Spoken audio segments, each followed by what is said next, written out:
Hollywood show in Chicago, and I have met somebody that I've looked up to all my life, an actor who was on one That's of my because you're a favorite short person. shows. That's Mr. John Amos, star of Good Times and also Roots. I'd love to talk about Roots, but I first want to talk about Good Times. Sure. Okay, because I know it's been widely reported. Of course, you left the show after 3 seasons, right? And it's appropriate because we're here in Chicago, which was the origin of the show. Yes, it was set in Chicago. Now, I loved the show because I will tell you what, I'll be very honest with you and try to put this nicely. I was a little white girl growing up in the 70s in a small farming town. I assume that you haven't changed your ethnicity since you were born, but go ahead. And growing up in that small area, very isolated, my only point of reference for the rest of the world out there, different varieties of people, was TV. And I loved Good Times. I watched Rockford Files, I watched Trapper John, I watched Jeffersons, I watched everybody. But I loved Good Times, and I especially loved your character because to me, you reminded me of my own dad, the way you carried yourself, hardworking, responsible, sense of responsibility, protective of kids, strong, very strong. Thank you. I want to know really, first of all, how the role came about. You can talk about like how Absolutely. I would not have gotten the job had it not been for Miss Rose, and that would be Esther, God rest her soul. Esther Rose's insistence that this not be another matriarchal family. She said to Norman Lear, I want a husband. I don't want to be the strong solo parent. And so Norman had a casting session and auditions, and I read for he and Mrs. Rowe, and Miss Rowe rather, excuse me, Esther. And when I got finished, she turned to Norman and she said, he'll do nicely. And so that was how I got the job as JJ's daddy, and it opened up a whole avenue of possibilities for me because I had the perfect prototype to study for the role, which would be John Amos Sr., my dad. That's the way my dad conducted his life, his parentage, his advice, which was, he wasn't much of an advice giver, but whatever he told us, you could bank on it that it was going to be the truth, it was going to be helpful. So that's how I got the job, and it turned into what I hoped it would be, an opportunity to show what I thought was the appropriate father role, based on my own dad and the other men in my life that I had admired who had an influence on me. It was a wonderful opportunity for me. Okay. So there was a sense, especially, I mean, even when the show first started, there was a sense that this was sort of a social responsibility of the show. On my part, there had never been a complete black family on television before. And using your own profile as an example, you said you grew up not knowing or having a connection to a minority community or to any other ethnic community because of demographics. Well, what a wonderful opportunity to let all those folks who had never been exposed to people who lived right close by, not aliens, but fellow Americans, to let them know, yeah, we have the same aspirations to protect our families, to make sure we love our children, get the same opportunities everyone else does. It was a great, so yeah, there was a responsibility. I might have taken on more of it personally than I really needed to, but then again, it was a very responsible role. And to this day, the most gratifying thing about Good Times is to have people of various ages, particularly that generation that were children when the show was on, come up and say, you were the dad I never had. You were the dad that I'd hoped for. The most gratifying comment I ever heard came from one of my favorite actors in the world, Tom Hanks. Tom was on Broadway doing Lucky Guy, and I was one of those fortunate few that got to go backstage and meet him to congratulate him on his work in the show. And when I walked into his dressing room, he looked at me, he held out both his arms and said, oh my God, James Evans.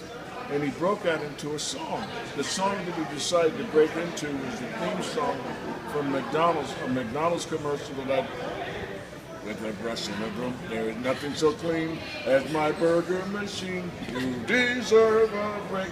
So we're singing the McDonald's song backstage, and he's saying, you were the dad I rushed home from school to see. He said, for a little white kid growing up in the Bay Area, you were, and that clinched it for me. I said, one of the world's greatest actors, someone I've loved and admired for his work as an artist, tells me I had an impression on him, made a favorable impression on him when he was growing up, that's as good as an Emmy, an Oscar, any trophy you want to give me. Let me hear it from Tom Hanks and I'm okay. Wow, that is wonderful. Absolutely. Oh my goodness. Now, is there something, looking back, is there something that you would have done differently in that role? Yeah, I would have been more diplomatic. I would have tried to have been more mature in my whatever misgivings I had about the set. I mean, not the set was fun, about the writing of the scripts, the direction of the show. I would have tried to be more diplomatic. I would have tried to adhere to Norman Lear's advice. Calm down, son. Calm down. We've just been doing a television show. No, but to me, coming up the way I did, having integrated 2 schools in New Jersey as a child and been subjected to racism, overt racism as a result of visiting my relatives, my mom's family in Birmingham, Alabama, during the years of legislated segregation, I had a cross to bear, I felt, and I had some rights that had to be wrong. I mean, some wrongs that had to be corrected, and some misconceptions. I felt it was imperative that all fathers leave their families, that all fathers, all black men are lazy or drug addicted or whatever. That was not going to be the case with James Evans because it wasn't the case with John Amos' real dad. And so I did feel an inordinate responsibility to portray something that was a little bit more uplifting and that everyone could identify with. And that was the magic of it. I mean, you had the Jeffersons on at about the same time, and that showed a family that was wealthy and moving on up and everything. But with your family, it was real. It was in your face, unapologetic. That's it. Real. These folks are facing economic challenges. As everyone, 60% of Americans are facing that same challenge today. Yes. So they can relate. And I think that's why the show has got legs and carries on into another generation. Yeah. Kids who weren't even born when the show was in production watch it now. Hey, Jeff. Watch it now, and they relate to it. So yeah, I mean, in the midst of all of that, the hard times, your family had the heart.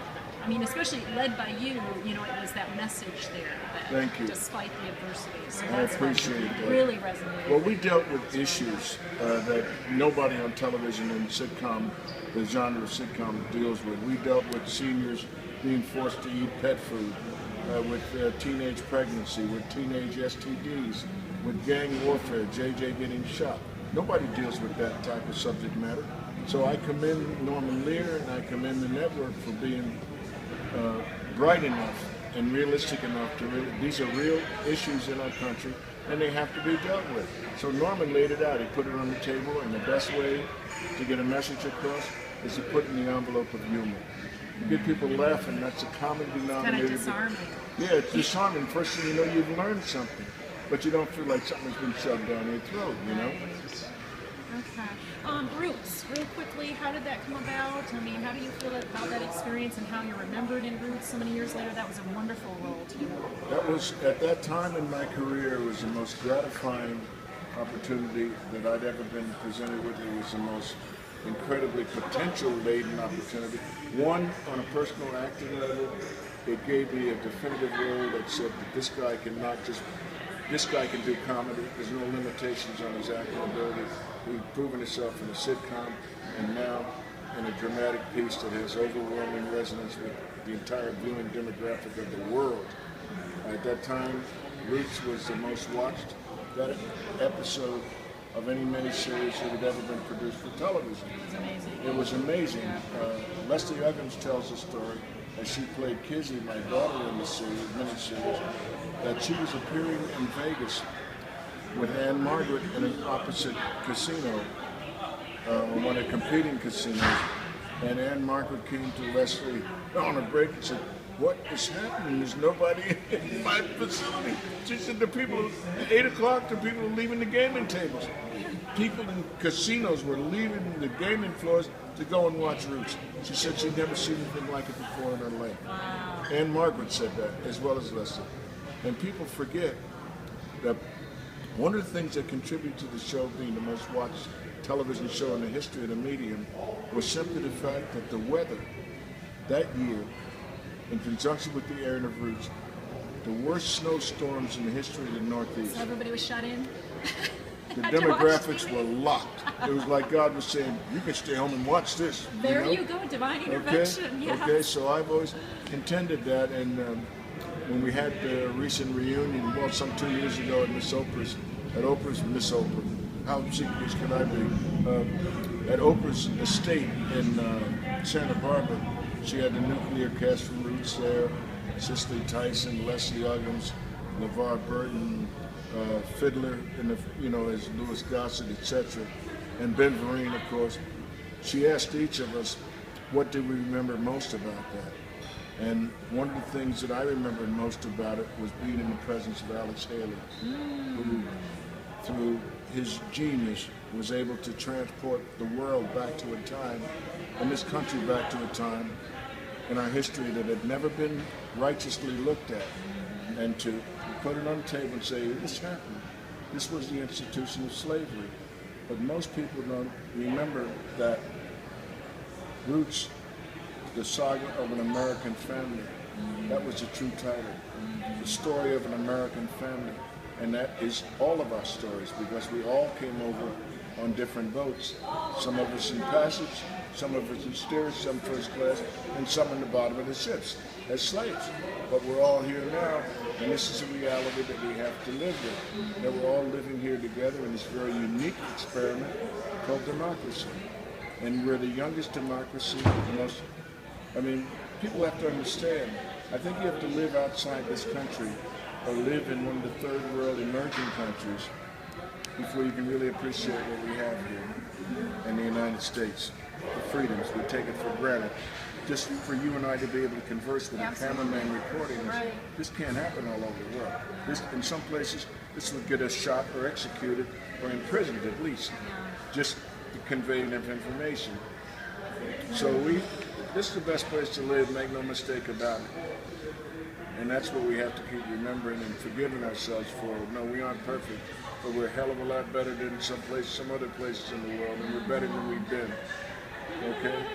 So we got a lot of work to do yet, as evidenced by the recent events in Missouri and other places around the country. But it's happening. The realization of our potential as a democracy is being realized by a younger generation that just find racism and discrimination against women and some of the other things that have been institutionalized no longer acceptable. So to me, it's gratifying to have lived long enough to see real change happening. Long way to go, but real change. And to be part of a project that really just lit it That's up like it. no history book ever could. That miniseries just, you cannot read in a history book any of what that miniseries Okay. was. John Amos, the man. How you doing, Boy, sir? still, you haven't changed a bit. You really Looks have. just as... What office are you Looks running like you're running, for? I did run in Chicago a couple of times, didn't do too good. But, still watch the TV show on TV today. Thank you, sir. One of the legends. And that's Appreciate it. You look like you're ready to play for the Bears. Oh no! I'm telling you. Not the Bears! Give him the ball. He's ready to come. He can probably do better than some of the guys they got there now. I thank you. Unbelievable. Take care, Mr. John. Do the same, sir. Okay, so we'll end on a more forward-thinking note. Is in like what I know you're acting because I saw your IMDb page. What is the next project that we're going to see you in? Well, the next thing you see me in will probably be a feature called Badasses of the Bayou.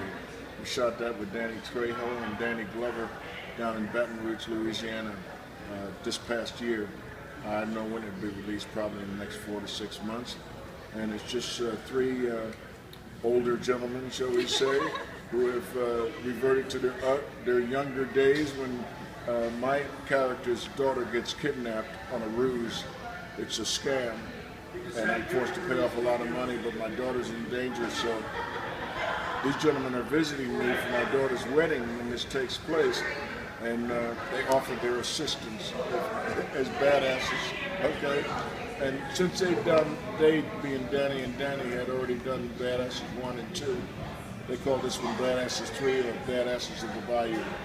So they're leaving it open for, I guess, a follow-up, because my last line to them in the movie is, Guys, I know we didn't always get along, but how'd you like to come out of retirement and help me get this country straightened out? What do you say to 3 old guys going around kicking some ass? So, pardon me, I mean, you have to edit out what you have to edit out, but that's the way the script read. So I'm looking forward to it. I loved working with Danny Glover, of course.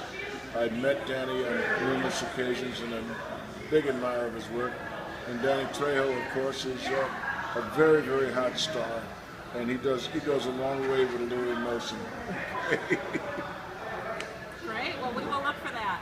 Well, I want to thank you so much for taking the time away from your table to talk to us. Oh, it thank really you. made my trip. I appreciate You're the one it. I came to see. Thank you. I appreciate it.